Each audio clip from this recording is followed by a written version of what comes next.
Ron, lovely to have you to be here in your home. Bring us up to date on what's happening with the Burstwick Drain and the improvements from the Environment Agency. Well, basically, just in this last week, we had a nice Christmas present in that Sport England have withdrawn their objection.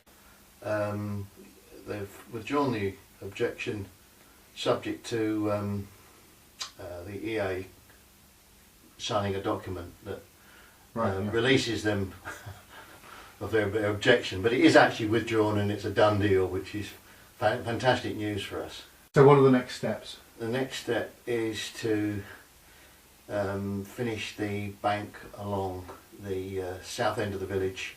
There's been a delay with paperwork being produced by the EA to allow the sourcing of the material.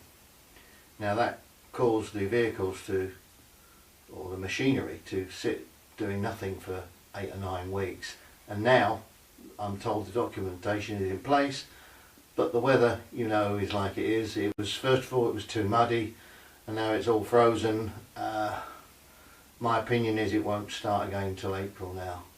That means that we're at a risk of for another year of flooding, and only 2 weeks ago the level of the drain was starting to cause concern. If we'd have had another inch of rain, I think we could have flooded again. Right.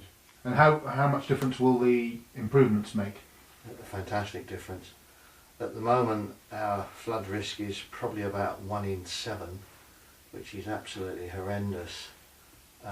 It will be improved to probably better than 1 in 200. And you're an engineer. What do you make of the Environment Agency's general approach to flood protection? I'm not impressed, I must admit, with the approach they take. They seem to want to spend maybe more than 2/3 of their budget on studies.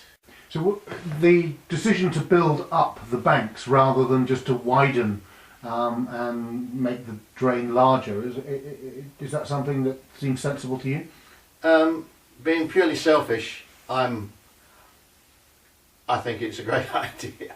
But if I wasn't quite so selfish, I would suggest that for the amount of money that's been spent on that, they could have widened the drain and improved the flow rate. I mean, we actually commissioned our own report from a Dutch consultant, and that was conclusions that they came up with.